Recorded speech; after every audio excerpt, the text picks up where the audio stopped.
اور جب ان سے کہا جاتا ہے کہ تم زمین میں فساد نہ مچاؤ تو وہ کہتے ہیں کہ ہم تو اصلاح کرنے والے ہیں۔ یاد رکھو یہی لوگ فساد پھیلانے والے ہیں، لیکن انہیں اس بات کا احساس نہیں ہے۔ اور جب ان سے کہا جاتا ہے کہ تم بھی اسی طرح ایمان لے آؤ جیسے دوسرے لوگ ایمان لائے ہیں، تو وہ کہتے ہیں کہ کیا ہم بھی اسی طرح ایمان لائیں جیسے بے وقوف لوگ ایمان لائے ہیں؟ خوب اچھی طرح سن لو کہ یہی لوگ بے وقوف ہیں، لیکن وہ یہ بات نہیں جانتے۔ اور جب یہ ان لوگوں سے ملتے ہیں جو ایمان لا چکے ہیں تو کہتے ہیں کہ ہم ایمان لے آئے، اور جب یہ اپنے شیطانوں کے پاس تنہائی میں جاتے ہیں تو کہتے ہیں کہ ہم تمہارے ساتھ ہیں، ہم تو مذاق کر رہے تھے۔ اللہ ان سے مذاق کا معاملہ کرتا ہے اور انہیں ایسی ڈھیل دیتا ہے کہ وہ اپنی سرکشی میں بھٹکتے رہیں۔ یہ وہ لوگ ہیں جنہوں نے ہدایت کے بدلے گمراہی خرید لی ہے، لہذا نہ ان کی تجارت میں نفع ہوا اور نہ انہیں صحیح راستہ نصیب ہوا۔ ان کی مثال اس شخص کی سی ہے جس نے ایک آگ روشن کی، پھر جب اس آگ نے اس کے ماحول کو روشن کر دیا تو اللہ نے ان کا نور سلب کر لیا اور انہیں اندھیریوں میں چھوڑ دیا کہ انہیں کچھ سجائی نہیں دیتا۔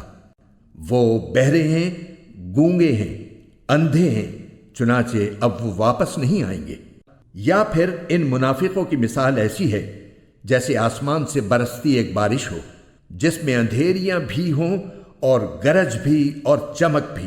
وہ کڑکوں کی آواز پر موت کے خوف سے اپنی انگلیاں اپنے کانوں میں دے لیتی ہیں، اور اللہ نے کافروں کو گھیرے میں لے رکھا ہے۔ ایسا لگتا ہے کہ بجلی ان کی آنکھوں کو اچک لے جائے گی۔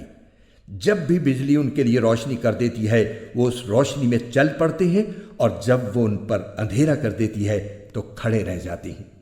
اور اگر اللہ چاہتا تو ان کے سننے اور دیکھنے کی طاقتیں چھین لیتا۔ بے شک اللہ ہر چیز پر قدرت رکھتا ہے۔ اے لوگو، اپنے اس پروردگار کی عبادت کرو جس نے تمہیں اور ان لوگوں کو پیدا کیا جو تم سے پہلے گزرے ہیں تاکہ تم متقی بن جاؤ۔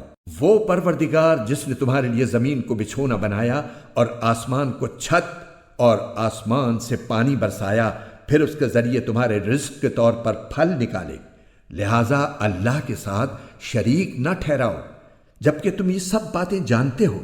اور اگر تم اس قرآن کے بارے میں ذرا بھی شک میں ہو جو ہم نے اپنے بندے محمد صلی اللہ علیہ وآلہ وسلم پر اتارا ہے، تو اس جیسی کوئی ایک صورت ہی بنا لاؤ، اور اگر سچے ہو تو اللہ کے سوا اپنے تمام مددگاروں کو بلا لو۔ پھر بھی اگر تم یہ کام نہ کر سکو، اور یقیناً کبھی نہیں کر سکو گے، تو ڈرو اس آگ سے جس کا ایندھن انسان اور پتھر ہوں گے، وہ کافروں کے لیے تیار کی گئی ہے۔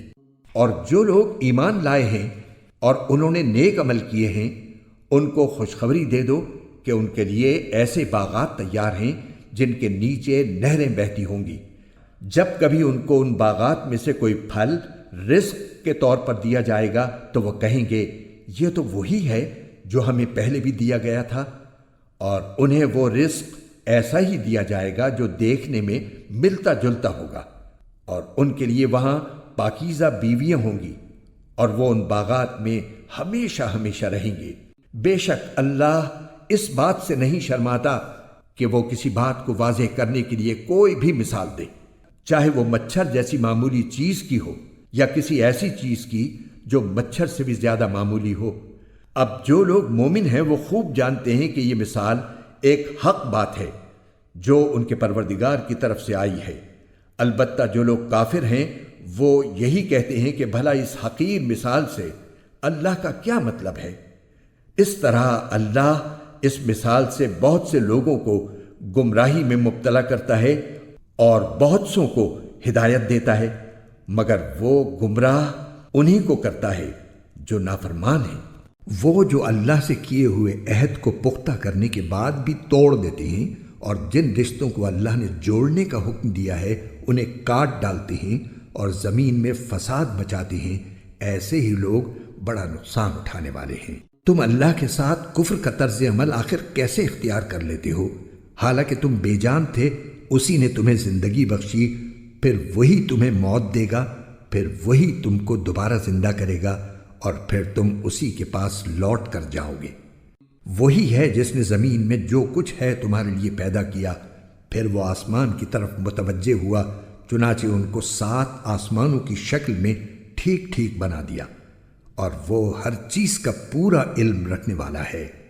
اور اس وقت کا تذکرہ سنو جب تمہارے پروردگار نے فرشتوں سے کہا کہ میں زمین میں ایک خلیفہ بنانے والا ہوں۔ وہ کہنے لگے، کیا آپ زمین میں ایسی مخلوق پیدا کریں گے جو اس میں فساد مچائے اور خون خرابہ کرے؟ حالانکہ ہم آپ کی تسبیح اور حمد و تقدیس میں لگے ہوئے ہیں۔ اللہ نے کہا، میں وہ باتیں جانتا ہوں جو تم نہیں جانتے۔